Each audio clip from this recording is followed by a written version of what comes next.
To Talbot Interfaith Shelter, my son and I are guests at TIS. I am writing this in an attempt to thank everyone that made this possible. By this, I mean saving us. Not just from homelessness, but literally saving us and allowing us to remain a family.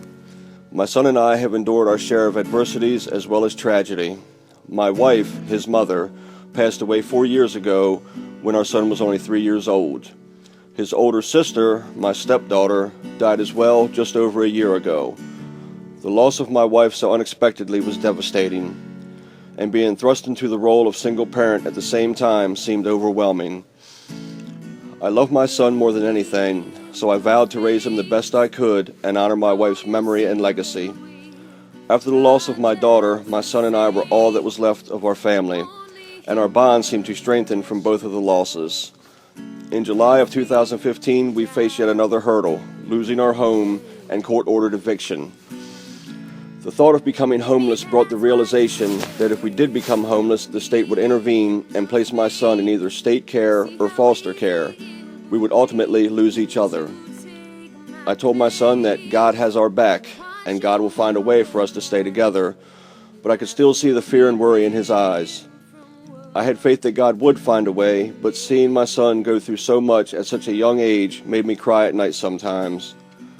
With only days until the sheriff was due to come and order us out, I heard about Talbot Interfaith Shelter and was given a referral to meet with them. 2 days before eviction, I met with Fran Duran and Julie Lowe. The first thing that struck me was the beauty of the house itself. I thought that it was their headquarters or office, not the actual shelter. The second thing that struck me was the kindness and compassion we were shown by Fran and Julie. They didn't treat my situation as if it were due to a lack of moral compass on my part or my being irresponsible. After hearing our story, they asked us, "When can you move in?"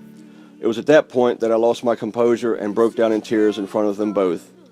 I am very passionate about TIS. The biggest reason is that I no longer see fear and worry in my son's eyes, only happiness, and that is priceless to me. My son has lost his mom and his big sister, but thanks to the compassion and generosity of TIS, he will not lose his daddy. My son and I will leave TIS soon, but the impact made on us will remain for the rest of our lives.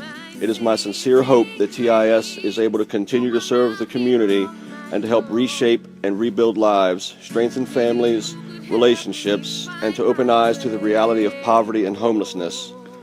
Our debt can never be repaid with money, but my gratitude speaks when I care for others the way TIS cared for us.